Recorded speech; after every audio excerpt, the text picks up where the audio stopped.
today we have Mark Charles, who's running for president of the United States, that we'll be interviewing. Thanks, Mark, for this opportunity to ask you some questions.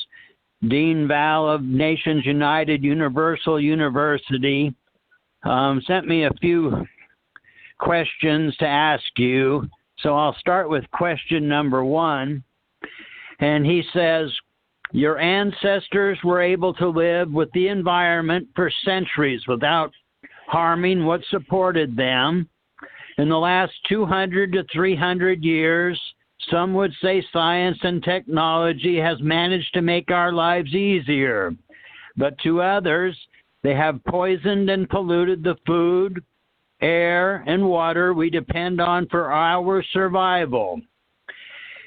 In your interview with SA, responding to questions from the 3rd Democratic debate in Houston, Texas, a couple of weeks ago, you said we must prepare as a nation to take on the environmental crisis and most likely make some sacrifices.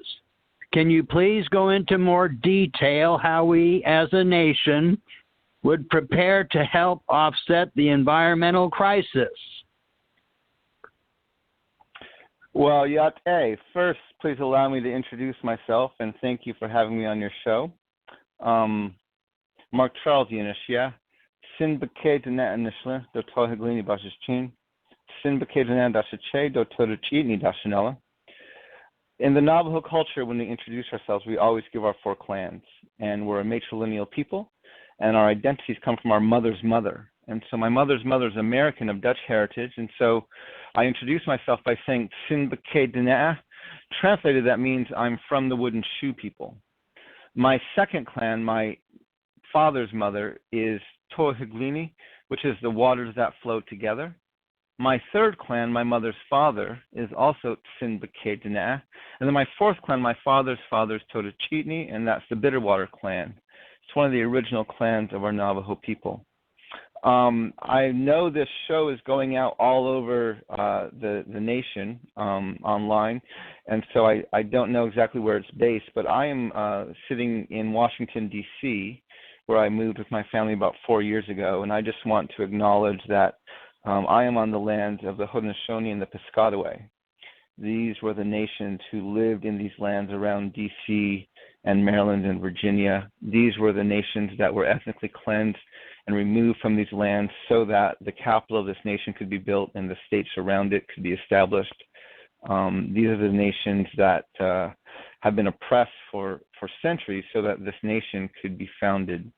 And I like to acknowledge and remember the nation whose land I'm on no matter where I go. First of all, it's very helpful to remember that these lands were not discovered. There were already nations and peoples living here long before Columbus got lost at sea. And second, it's very helpful as well as humbling to remember that these lands have a history that predate what's written in most American history books. There were societies, there were people, there were families. They were hunting here, they were fishing here, they were farming here. They were raising their children here and burying their dead here long before Columbus got lost at sea. And I like to remember that no matter where I go, so that I might walk more humbly no matter where I am around Turtle Island. In regards to your question, there's a lot of background we have to go to in order to get to the answer I gave in my response to the Democratic debate. And the background behind that is really how this nation was founded. You know, in just a few weeks, a majority of the nation is going to be memorializing and even celebrating Columbus Day. This is the day that we celebrate, our nation celebrates that Christopher Columbus discovered America. Now, if you think about it, you cannot discover lands that are already inhabited. That process is called stealing, conquering, or colonizing. But because as a nation we honor Columbus as the discoverer of America, This reveals his implicit and our implicit racial bias as a country, was that indigenous peoples, people of color, are not fully human. See, what most people don't know is that when Columbus was leaving Spain and coming towards the New World, looking for new sea routes, he actually was armed with what was called a doctrine of discovery. The doctrine of discovery is a series of papal bulls or edicts of the Catholic Church that is essentially the church in Europe saying to the nations of Europe, wherever you go, whatever lands you find not ruled by white European Christian rulers, those people are less than human, and their land is yours for the taking. So this was literally the doctrine that allowed European nations to go into Africa, colonize the continent, and enslave the people because they did not believe them to be human. It was the same doctrine that let Columbus, who again was lost at sea, land in this new world already inhabited by millions and claim to have discovered it. This doctrine in the papal bull Dum Diversas, written by Pope Nicholas V, actually said, invade, search out, capture, vanquish, and subdue all Saracens and pagans whatsoever. Reduce their persons to perpetual slavery. Convert them to his and to their use and profit. So this doctrine of discovery is a very dehumanizing white supremacist doctrine that assumes indigenous peoples and people of color are not fully human. Now, the challenge is the way this doctrine gets embedded into the foundations of our country. So in 1763, King George draws a line down the Appalachian Mountains and essentially says to the 13 colonies that were here that they no longer had the right of discovery of the empty Indian lands west of Appalachia. This upset the colonists because they wanted access to their lands, to those lands. So a few years later, they wrote a letter of protest. And in their letter, they accused the king of raising the conditions of new appropriations of land. They went on to state that he has excited domestic insurrections amongst us and has endeavored to bring on the inhabitants of our frontiers the merciless Indian savages. Now, they signed their letter on July 4th, 1776. Literally 30 lines below the statement, all men are created equal, the Declaration of Independence refers to natives as merciless Indian savages, making it very clear the only reason the Founding Fathers used that inclusive term, all men, is because they had a very narrow definition of who was actually human. So this makes our Declaration of Independence a systemically white supremacist document that assumes the dehumanization of indigenous peoples.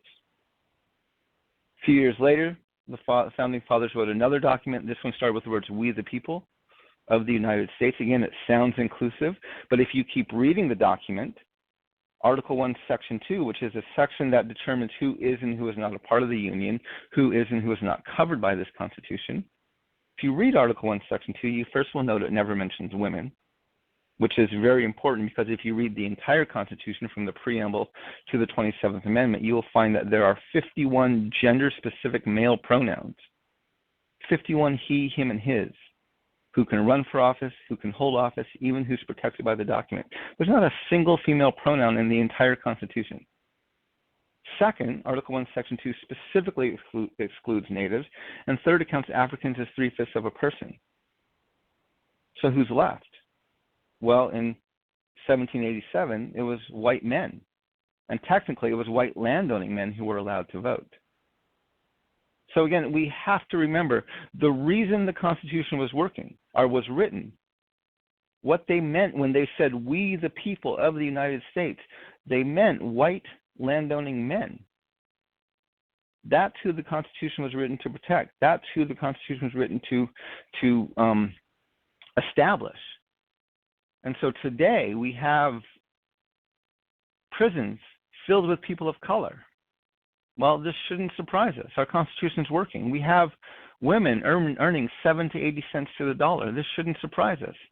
The Constitution's working. We have, in 2010, the Supreme Court sides with Citizens United and rules that corporations now have the same rights to political free speech as individuals, creating the door for super PACs, unlimited support for candidates. This shouldn't surprise us. The Constitution is doing exactly what it was designed to do. It's protecting the interests of white landowning men. So we don't think about this often enough, but the Constitution is another white supremacist, racist, and sexist document that assumes the white landowning male has the authority to decide who is and who is not human. So when we have a nation founded on these white supremacist, racist, and sexist documents, when you look at the history of this nation, suddenly it begins to make a lot more sense. In 1851, when Peter Burnett was governor of California, and the gold rush had just happened there, and there are thousands and thousands of prospectors pouring in, and there is a fight for the land, and there are people trying to establish and get rich. And in his first State of the State address, Peter Burnett, the first governor of California in 1851, he said that a war of extermination will continue to be waged between the races until the Indian race becomes extinct, must be expected. While we cannot anticipate this result, but with painful regret, the inevitable destiny of the race is beyond the power or wisdom of man to avert. He's not saying famine's broken out and we can't feed these people and they're going to die. And he's not saying disease has struck and we can't stop the spread of it and therefore they're going to die. He's literally saying that this nation, which just a few decades earlier declared a manifest destiny over this continent, could not stop killing Native peoples until they were extinct. In 1862, President Lincoln signed the Pacific Railway Act and a settlement act allotting 160 acres of land to anyone who goes west and settles land for 5 years. And then the Pacific Railway Act, which gives the land and the resources to complete the Transcontinental Railway, which at that point had reached Omaha, Nebraska. He was hoping to get it all the way to the West Coast. Within 3 years of signing that act, after the Dakota War of 1862 and the hanging of the Dakota 38, after the Sand Creek Massacre in Colorado, and after the Long Walk and the ethnic cleansing of the Navajo and the Mescalero Apache from New Mexico, Abraham Lincoln has literally ethnically cleansed the native tribes from the states of Minnesota, the states of Wyoming and Colorado, and the territory of New Mexico to make way for the routes of the Transcontinental Railway, making him one of the most genocidal presidents in the history of our nation. In 1892, after a massacre at Wounded Knee with 350 Dakota men, women, and children being massacred in a single day, or Lakota men, women, and children being massacred in a single day, the U.S. Army awards 20 Medals of Honor to the U.S. soldiers who participated in this massacre.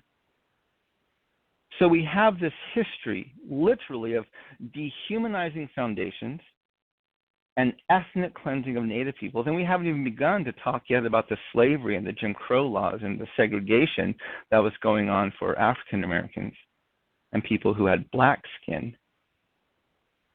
And so when we understand this history and we see the way it's being built on top of these foundations, and that the root of them is this document known as the Doctrine of Discovery, which basically says that the natural environment, not only people of color and women, but the environment is there to be exploited and profited from by white men. That's what the Doctrine of Discovery states, for exploitation and profit. And so when we look at environmental issues, suddenly it makes sense why this nation has been destroying the environment for 500 years. One of the stories I love to tell is there's a documentary out there called Homelands. It profiles about 4 or 5 different tribes and their quest to retain sovereignty and to restore their homelands. And one of the nations, the native nations that they profile in this documentary is called, it's the Athabascan people up in Alaska and northern Canada, the people who live up near the Arctic Circle. And the leader of the Athabascan people in this documentary is telling a story about their creation story. And he says in their creation story, it's stated that there is a piece of the caribou in the human, of the caribou's heart in the human, and a piece of the human's heart in the caribou. The Athabascan people live along the migratory route of the caribou, and they have this deep, codependent, in a healthy way, relationship between the two. They depend on each other for their existence.